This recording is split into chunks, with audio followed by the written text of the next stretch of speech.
आज मैं आपको फिल्म इंडस्ट्री के सुल्तान राही का घर और कब्र एक साथ दिखाने वाला हूं। बड़ी ही खुशी की बात है, सुल्तान राही का घर अपनी उसी हालत में मौजूद है। सुल्तान राही ने इस घर को बड़े ही चाहों से तामीर करवाया था। इसका फ्रंट देख के आप अंदाजा लगा सकते हैं कि इसका रकबा कितना होगा। सुल्तान राही ने एक बड़ी ही दिलचस्प बात है, इस घर के अंदर एक मस्जिद खुसूसी तौर पर तामीर करवाई थी। इस घर में सुल्तान राही की बड़ी बड़ी तस्वीर अवेजा है। हर जो कमरा है एंटीक फर्नीचर है, उस हिसाब से उसको डेकोरेट किया गया है। सुल्तान राही का जो मजार है उसको ताले लगा दिए गए हैं। तो उनका कोई फैन, उनका कोई परस्तार यहाँ पर आकर फातिहा करना चाहे तो वो फातिहा भी नहीं कर सकता।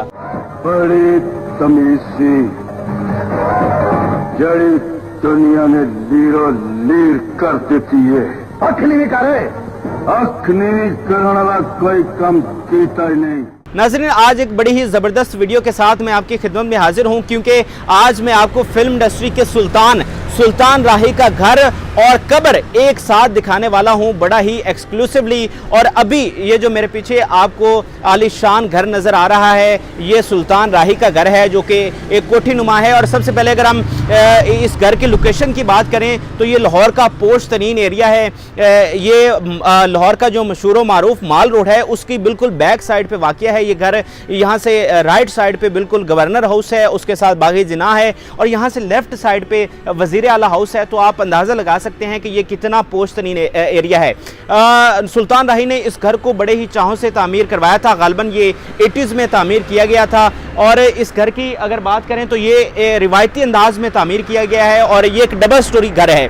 वैसे तो उस दौर में जितने भी फिल्म स्टारों ने अपने घर तामीर करवाए थे वो सिंगल स्टोरी थे, लेकिन सुल्तान राही ने ये एक डबल स्टोरी घर तामीर करवाया था। और इसके रकबे की अगर आप बात करें तो इसका फ्रंट देख के आप अंदाज़ा लगा सकते हैं कि इसका रकबा कितना होगा। अमूमी तौर पर इतना ज़्यादा फ्रंट घर का नहीं होता, लेकिन सुल्तान राही का ये जो घर है इसका बहुत ज़्यादा फ्रंट है। सुल्तान राही ने एक बड़ी ही दिलचस्प बात है कि इस घर के अंदर एक मस्जिद खुसूसी तौर पर तामीर करवाई थी, जहां पर वो बैठकर इबादत वगैरह किया करते थे, तहज्जुद पढ़ते थे और बाकी जो इबादत होती थी वो उस मस्जिद में बैठकर किया करते थे। आप देखेंगे बाकी जितने भी फिल्म स्टार हैं, कभी हमने उनके बारे में नहीं सुना कि उन्होंने घर में स्पेसिफिकली मस्जिद तामीर करवाई हो। लेकिन सुल्तान राही, चूँकि उनके बारे में कहा जाता है कि वो मज़हब से बहुत ज़्यादा उनका लगाव था, इसलिए उन्होंने घर में स्पेशली एक मस्जिद तामीर करवाई थी। इसके अलावा घर को अंदर से बहुत ज़्यादा ज़बरदस्त तरीके से डेकोरेट किया गया है। इस घर में अंदर सुल्तान राही की बड़ी बड़ी तस्वीर अवेजा हैं और हर जो कमरा है उसको उसकी साख्त के हिसाब से, जो एंटीक फर्नीचर है उस हिसाब से उसको डेकोरेट किया गया है। बड़े बड़े पर्दे लगाए गए हैं जो घर की खूबसूरती में बहुत ज़्यादा इजाफा कर देते हैं। इस वक्त अगर बात करें तो इस घर में जो सुल्तान राही के बेटे हैं हैदर सुल्तान, वो और उनकी फैमिली रहती है।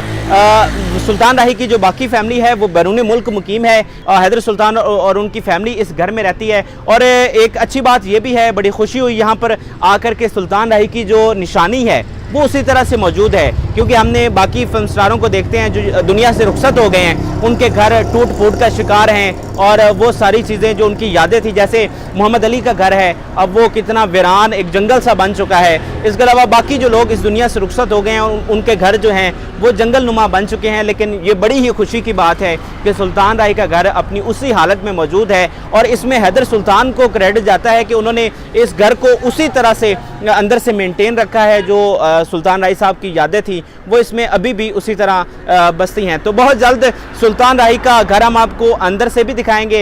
हैदर सुल्तान साहब से हम बहुत जल्द उनसे रिक्वेस्ट करेंगे कि वो इजाज़त दें और हम अंदर से भी ये घर आपको दिखाएंगे। लेकिन अभी मैं आपको बहुत ही एक्सक्लूसिवली सुल्तान राही की जो आखिरी आरामगाह है वहाँ पर लेकर चलता हूँ और वहाँ पर देखते हैं कि क्या मंजर है। सुल्तान राही की जो कब्र है वो यहाँ से बिल्कुल करीब 612 कदम के तकरीबन फासले पर वाक़या है।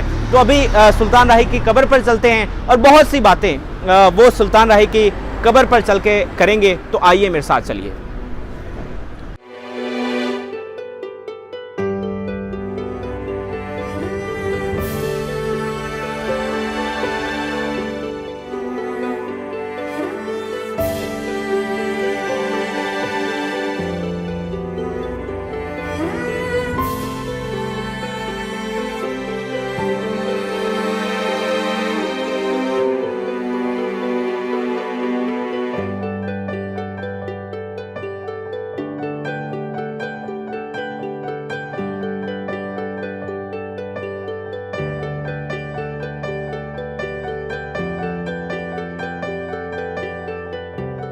नाज़रीन, हम सुल्तान राही की कब्र पर पहुंच चुके हैं, जो कि हज़रत शमसदीन का मज़ार है, उसके अहाते में है। और ये जो मज़ार है ये सुल्तान राही की रिहाइशगाह के बिल्कुल करीब है।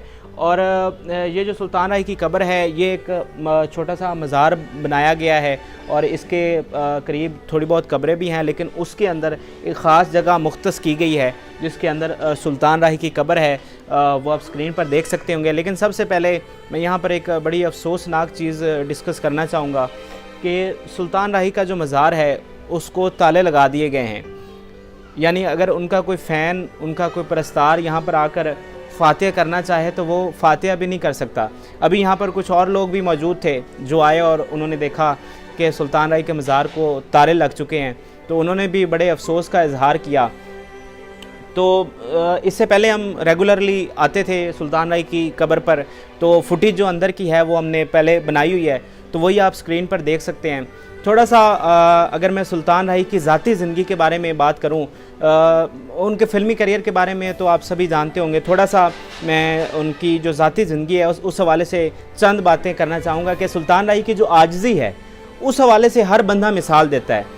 उनके बारे में कहा जाता है, बल्कि उन्होंने अपने एक इंटरव्यू में ख़ुद बताया था कि वो ज़मीन पर सोते हैं, कभी वो बेड पर या चारपाई पर कभी नहीं सोए। और इसकी वजह ये थी कि वो बहुत ज़्यादा गरीब थे। जब वो लाहौर में आए थे तो सड़कों पर सोते थे और छोटे मोटे काम करते थे और फाके भी काटते थे। तो जब वो सुपरस्टार बन गए तो ये उनकी खासियत थी कि वो जो अपना माजी था उसको भूले नहीं, तो वो उस माजी को याद रखने के लिए ज़मीन पर सोते थे ताकि उनके बकौल के उनको अपनी औकात याद रह सके।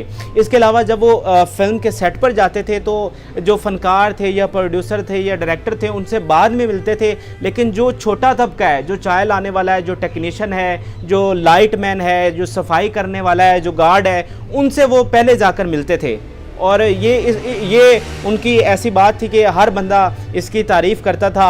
और उनके बारे में कहा जाता है कि वो चैरिटी बहुत ज़्यादा किया करते थे। उनकी कमाई से कई 100 चूल्हे जलते थे, कई 100, जो कि बहुत बड़ी बात है। और यही वजह है कि जब सुल्तान राही की अचानक वफ़ात हुई तो कई लोगों को उनके घर के बाहर रोते हुए देखा गया, यतीम बच्चों को, बेवाओं को, क्योंकि उनका कहना था कि सुल्तान राही बाकायदा तौर पर उनके घर राशन भिजवाते थे। तो अब सुल्तान राही के चले जाने से अब उनका राशन कौन भिजवाएगा, उनके खाने का इंतज़ाम कौन करेगा। और बिल्कुल आखिर में थोड़ा सा मैं आपको बताऊं कि वैसे तो सुल्तान राही का ताल्लुक़ एक रंगारंग दुनिया से था, लेकिन उनके अंदर पता नहीं कैसे वो मज़हब बहुत ज़्यादा रच बस गया था। जैसा कि मैंने आपको बताया कि सुल्तान राही के घर के अंदर एक मस्जिद थी, स्पेशली उन्होंने तामीर करवाई थी जिसमें वो इबादत किया करते थे। इसके अलावा सुल्तान राही बाकायदा तौर पर जो उल्मा की मजालिस होती थी उसमें शिरकत करते थे, तकारीर किया करते थे और बड़ी गहरी दिलचस्पी रखते थे। वो हज करने भी गए, उम्रा भी किया, तो मज़हब से उन्होंने कभी अपने आप को जुदा नहीं किया। और आखिर में एक बड़ी ही एक वाक़ये के साथ, बड़े ईमान अफरोज़ वाक़ये के साथ मैं आपसे इजाज़त चाहूँगा कि शफ़क़त चीमा ने ये वाक़या सुनाया कि उनकी शायद 4 या 5 बेटियाँ हो चुकी थीं और उनकी ख्वाहिश थी कि उनका कोई बेटा हो। तो एक रोज़ सेट पर वो बैठे थे, बड़े उदास और बड़े गमगीन थे। तो सुल्तान राही भी उनके जब पास आके बैठे तो उन्होंने देखा कि शफ़क़त चीमा जो हैं वो बड़े अफसुर्दा हैं, बड़े गमगीन हैं। तो उन्होंने शफ़क़त चीमा से पूछा कि शफ़क़त, क्यों तुम अफसुर्दा हो, क्यों गमगीन हो? तो उन्होंने बताया कि इस तरह मेरी 5 बेटियां हो चुकी हैं लेकिन बेटा नहीं हुआ, तो मेरी बड़ी ख्वाहिश है कि कोई मेरा वारिस होता, कोई मेरा बेटा होता। तो उन्होंने कहा कि अच्छा चलो बैठो। शफ़क़त चीमा के बकौल वो कुछ देर के लिए अंदर गए और जब वापस आए तो उनके माथे पर मिट्टी लगी हुई थी। तो उन्होंने शफ़क़त चीमा को कहा कि अगली दफ़ा तुम्हारा बेटा होगा। और ऐसा ही हुआ कि शफ़क़त चीमा के यहाँ उसके बाद बेटा पैदा हुआ। तो दुनिया उन्हें एक फ़िल्म स्टार के तौर पर जानती है, लेकिन हमें जो उनकी ज़िंदगी का दूसरा रुख है उसको भी देखना चाहिए। तो यही आज की वीडियो थी। सुल्तान राही की कब्र और घर दिखाना आपको मकसद था, जो कि आपको दिखाया। और अगर कोई आना चाहे जो उनका फ़ैन है, और मैं उनसे दरख्वास्त करूंगा कि ज़रूर यहाँ पर लोग आएँ और उनकी कब्र पर फ़ातिहा ख़ानी करें। एड्रेस मैंने आपको सारा समझा दिया है। तो वही आखिर में भी मैं उस अफसोसनाक बात का जिक्र करना चाहूँगा कि हैदर सुल्तान साहब को चाहिए कि ये ताले खुलवा दें ताकि जो परस्तार हैं वो यहाँ पर आकर सुल्तान राही की कब्र पर फ़ातिहा कह सकें। आज की इस वीडियो से मुझे इजाज़त दीजिए। अल्लाह हाफ़िज़।